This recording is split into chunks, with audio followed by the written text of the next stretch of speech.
This is Heavy Conversation with Bruce and Jody, a podcast where we talk about being a big guy in today's world.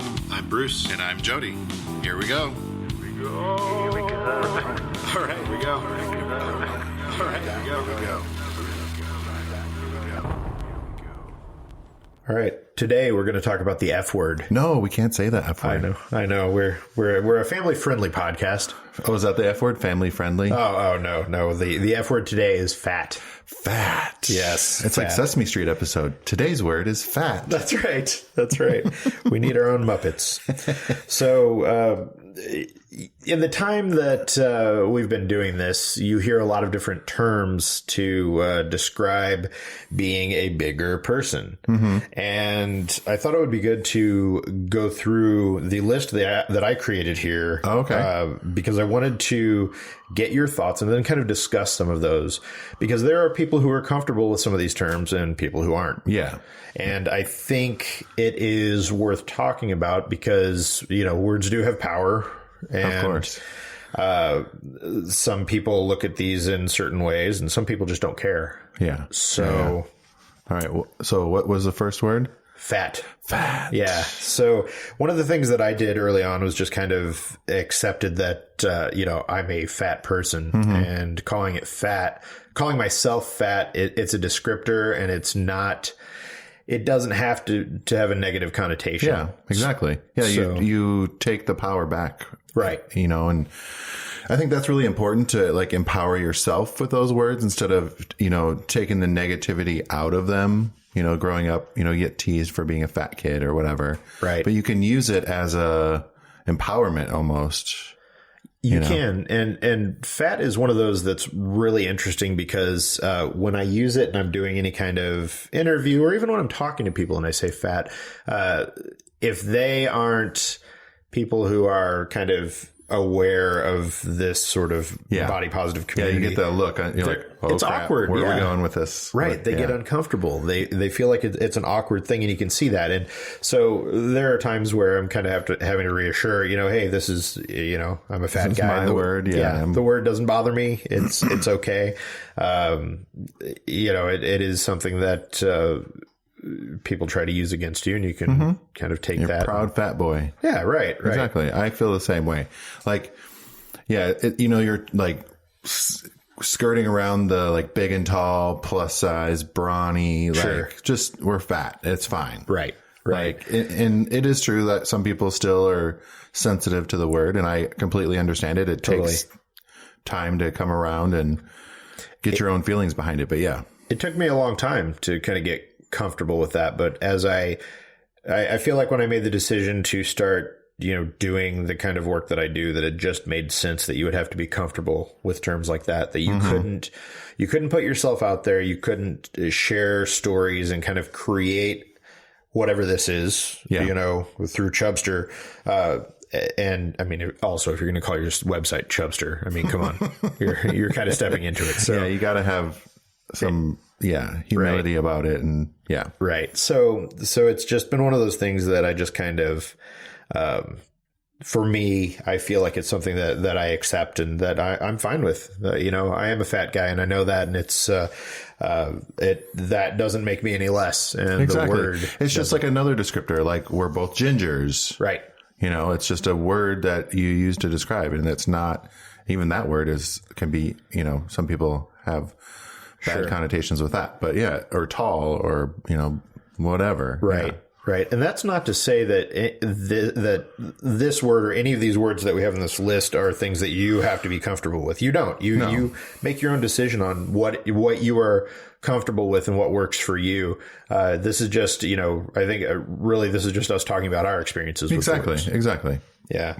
So fat is the big one that's really out there. And I just think that it's something that for me, I've gotten comfortable with over the years. It's been an empowering experience. I think that happened to me, 6-7 years ago, I think. When I used to bartend at the Eagle in Minneapolis, and just having people admiring my body, I was like, wow, this is sexy to people. Mm-hmm. My body, and that was a complete shift of how I felt before.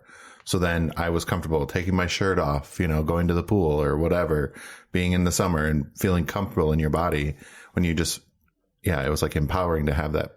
It was nice. That really is kind of a turning point for all of this, I think, is when you realize that you aren't a hideous beast, right? as culture is trying to tell you. Yeah. All those, most of the advertisers are telling you you're not good enough, you're whatever. But magazines, TV, radio, the internet. Damn it. You are beautiful. Yes.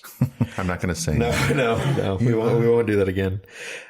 So I think we've covered fat. Okay. Another one that I want to jump into, and there are kind of two here, but we'll start with, plus size. Plus size. Okay. Because here's the thing about plus size is that traditionally, plus size has been considered kind of a feminine descriptor, I guess. Okay. I think as time has gone by and as mainstream culture has kind of come around to the idea of bigger people having more value. Exactly. Plus size is not as much of that feminine descriptor. And I look at it and I really think that where culture is going and the way that we look at sizing and the way we talk about fashion in general, big and tall is also something that's always been out there. But big and tall is kind of an old school. Big and tall is my dad. It's an older dude. I think that if we're trying have that mental image of what that already is, and then you're like, well, I'm not that. Right. And we're seeing that brands out there and companies that are offering extended size clothing for masculine people are also adopting plus size. Yes. You definitely see that with ASOS. Now, there are certainly mainstream retailers out there that are still going with big and tall, and that's not a negative thing, but I really feel like plus size is kind of where things are headed. I think, I don't know that I would consider plus size including tall. Sure. Maybe in my head, I'm thinking plus size is just fat or big, Sure. When I think of plus size, I just think of plus. I mean, more. It's just, it's more in whatever way. Extended. Yeah. Yeah. Okay. And plus size, I just don't, we have both had more time to have that term. Yeah. And roll it around. We should just decide on what we're going to call it. I think we, as experts in this field we should just pick a word and then everyone else can just start using it. Well, I feel like plus size makes sense because everything, it's there, it's established. We definitely have seen it on the women's side of fashion and body positivity and all of that. And we're also seeing that it is being adopted on the men's side of things. And it just feels like, it makes sense. Like it's there. You run into that kind of hesitation that some people have where they don't, whatever, the kind of nobody's going to be happy with that. Ridiculous. Yeah. So for me, the plus size just feels like where things are headed. I think it's hard to make new terms work. Exactly. Especially in something like this. Yeah. I mean, because already people are confused. Right. And then you're like, oh, wait, plus size? Is that me? Right. Yeah. Yeah. And then sometimes the imagery that goes along with that doesn't always, read who you are. Sure. Sometimes like the advertisements are like, oh yeah, now in plus sizes or extended size. And you're like, right. Well, that guy's not a big guy. So right. Yeah. And big and tall, big and tall has always been around and it's always kind of been that term. And I don't think it's going to go away anytime soon, but I do think that media and that brands that are focusing on a more modern customer, or who are just getting into this area are going to use something like that, or they're going to be less apt to use big and tall as a descriptor. You think that one's going away?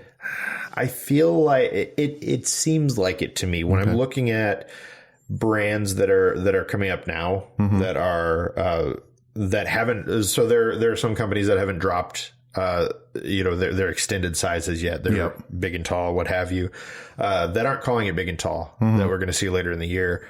And it just makes me think that there are people who are looking at that term and they feel like it has a specific connotation that may or may not be true. It's just kind of what I'm noticing looking at this industry. It feels like we're headed toward plus size being the thing for all of it. And it's confusing. Right now, it's really confusing. And I feel if it's transitioning, it's going to confuse the customers that are used to big and tall. Right.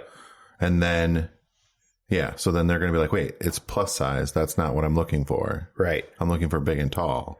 So here's a question for you then. And this is, I'm always curious how people feel about this, because there are many campaigns out there for people who are both for and against. Do you feel like we need these kind of descriptors for clothing for bigger people? Yeah.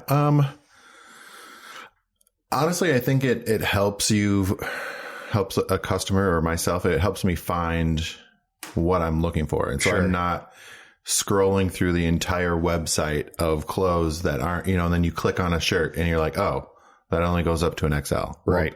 Well, damn it. And you go to the next one. Oh, I like that one. Oh, so if you can filter it, at least. Right.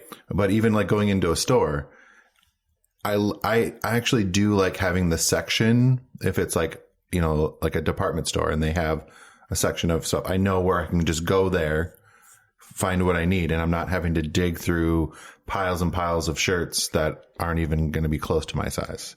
I like that. I like having that. Sure. And we see that there are campaigns out there like Drop the Plus, things like that, where they want to get away from those kind of descriptors. And I think that the problem is right now that as a culture, we still need those, because in a perfect world, you would be able to go into a store and find everything from extra small to 8X or, whatever. That's not going to fit on a rack or on a table. And we're not there. Yeah. Nobody is doing that at this point, as far as I know. So, the fact that they aren't means that we still need those descriptors. And for customers, they need to be able to differentiate and know where they can find clothes that are going to fit them, whether they're going into a store or shopping online. And for businesses, it is a way to get out in front of those customers and say, okay, we have big and tall or plus size or whatever we decide to call it. We have those things. So knowing that those terms are out there, I still feel like it's important. Yeah. I like I don't necessarily maybe in general like being labeled. Sure. But it helps me find what I'm looking for. Right. I'm not, like I said, I'm not going to waste my time scrolling through the whole website or walking around the store, finding things that I like and then not finding the size. Right. Because that's a disappointment, and that makes me feel bad. And then that, get into that spiral of, oh, I'm never going to find any, whatever, Yeah. But if I know, they have a big and tall section, or this is a big and tall store, then I go there and I'm like, okay, yes, everything in here I can find in my size. Right. One day we will be able to go to stores or look at websites and all the sizes will be together, but that is not today. So until that happens, it feels like we need these different terms to be able to do this. After that, I think I need a little sip of this beer. Oh, beer. So my partner was in Montana, I don't know when, not that long ago, but he picked up something from the Great Northern Brewing Company. Ooh. It's called Good Mead. But I say mead, but it's mead. Good Medicine. It's a Whitefish Montana beer. Yeah, Whitefish. Good Medicine Montana Red Ale rises into it has a really long description. I'm not going to read all that. But Nice. Yeah. I was like, and that's really long. Right. I have had this one before, and it's delicious. Where did I put my... Striking balance between malty sweetness and hoppy aromatics to produce a mighty tasty brew straight from the mountains. Yeah, it's malty, smooth, sweet. Yeah, it's lovely. Gotta make sure you use your Untapped app to... Oh, yeah, right. Check in, and... We are big fans of the Untapped app. Yeah. Tap. I love it. Oh, 7.5%. Malty. Yeah. 7.5% ABV, 55 Strong IBU. like Montana. If any of you know what all those statistics mean. But Yep. That means it's a beer that It's a kind of strong beer, 7.5. Yeah. I like it. It's flavorful, robust. Yeah, I really enjoy this one. Thank you, Montana. Yeah. Red. And I'm wearing my Montana shirt. Wow, Hey, look at that. Look at that. You're Montana out today. Get lost. Yeah. In Montana. Yeah, I like this. I'm a fan of a red ale. It's nice to have one. This has a bit of a bite to it, which is nice too, because sometimes you can get red ales, and if they don't have that specific bite, they're almost just like, I don't even know how to describe it. They taste weird to me. It's like they have to be, for me, I need it super cold. If it's not going to have like a kind of bite to it, I don't know. This is good. This is good. It's it is bitter at the end. A little, it's got a little bit of the hop bitter end on it, but it's, as you all know, I'm not a hop fan, but this one is good. Yeah, I like this. And it's in a can, and I always appreciate medicine. cans. I like medicine from a can. Yep. So, thank you to the Great Northern Brewing Company for brewing this beer. And for Bjorn, our producer, for bringing it to us. For making a trip to the Montana, great state of Montana, just to bring us back these 2 cans of beer.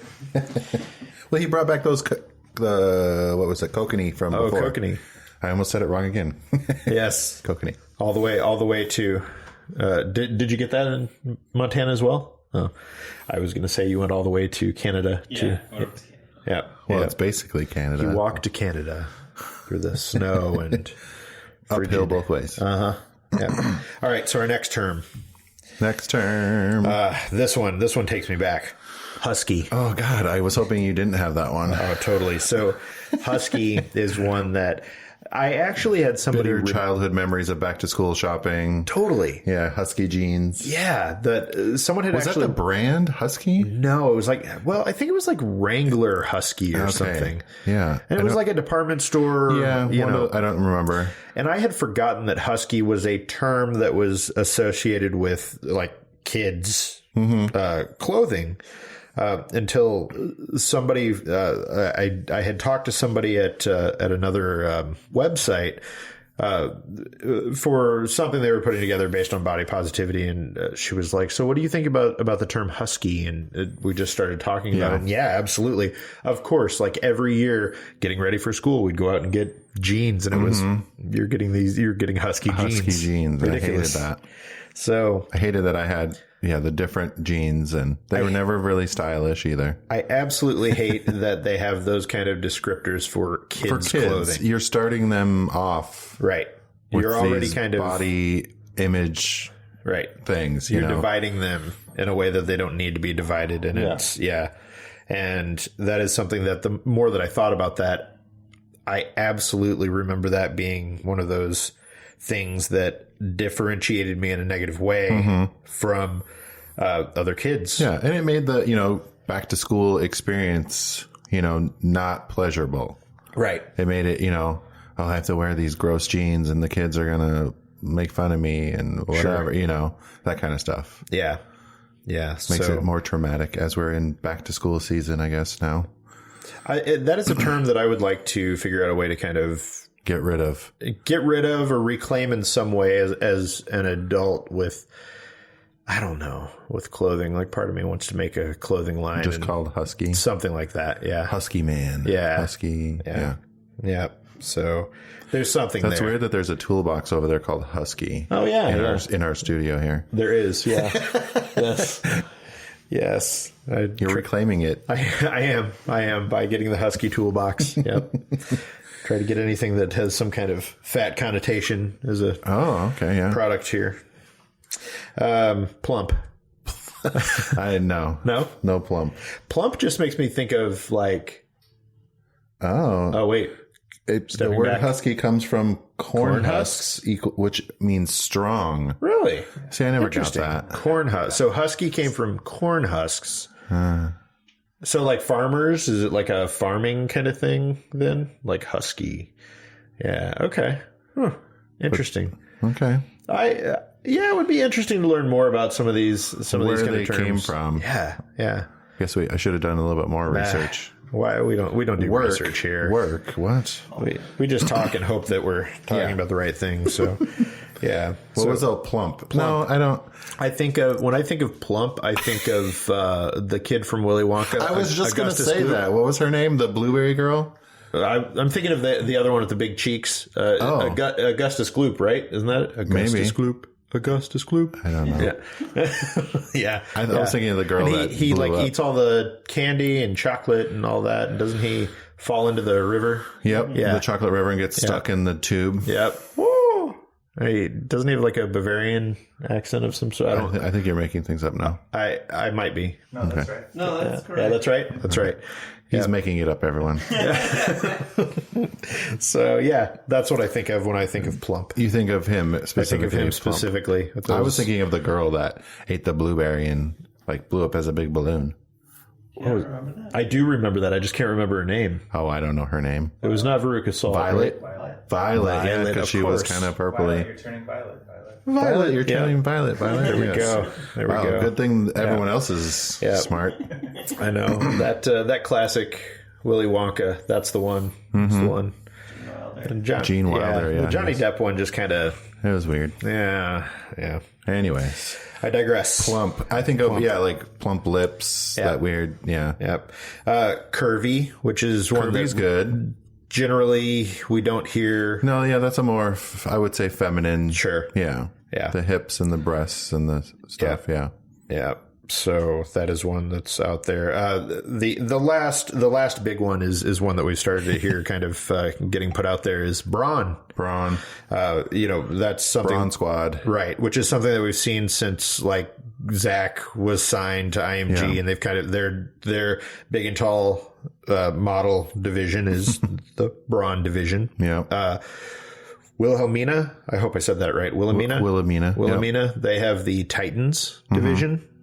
So I'm guessing they're trying to make that a thing. Yeah. So, the terms are making new words. Yeah, the terms are just kind of all over the place. And it's, I don't know, it's hard. I still just feel like plus size is the term because it's already there. It's established. It's starting to cross over. I could be wrong. Yeah. We could be, next year talking about Titans, Husky.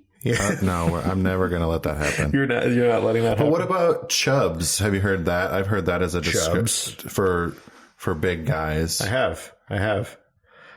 Yeah, I mean that's fine. I think it's kind of fun almost. It is. It's fun. It's kind of cute. And I mean, my business is called Chubster, so I can't say. Yeah. I don't know if I would personally use that. Yeah. But I'm also not. So which one do you like the best on your list over there? Or which one are we going to pick to rally the community behind and claim it? I think so. For me, when I'm writing, I switch between big and tall, fat, plus size. You just use all of them? I switch between all of them. All of them. Just so that I'm not ever wrong. No, I try to switch between really those three. When I'm doing social media and you have to like use hashtags. Yeah. I might throw in Brawn or something like that because I have that one. If you're trying to hit certain audiences, you want to make sure that if somebody is just like married to one of them, that you're getting them. Yeah. But I don't know. I still feel like it's going to be plus size. I think that one's kind of around, and I think the bigger community in general, or I mean, not as the plus size, whatever, just the general community know what that means. Right. So I think it helps everyone know where we're at. I also use extended size sometimes, which I think is just a really simple thing. And then I use men of size sometimes, or people of size, which I just feel like is kind of a more, I don't know. It's a fancy way to say it for people who might not be comfortable with fat. Yeah. You're going to say, we represent style for people of size, or we help people of size find, create, and share their style. Something like that. Yeah. People of size. But plus size is probably. But that's kind of weird. Or fat. What size? Yeah. Yeah. So a lot of the hashtags that I use, men of weight, I have the Brawny, Brawn, plus size male fashion, Brawn fashion. What else? Yeah, that's kind of plus size models. Yeah.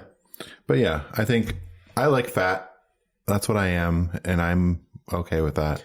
I'm curious what other people use. I'd like to know, if you're listening to this, what stands out to you? Do you use fat, plus size? Do you use one that we haven't even talked about? Or, Yeah. I mean, there are tons out there. I'd love to know. I mean, hit us up on Heavy Convo.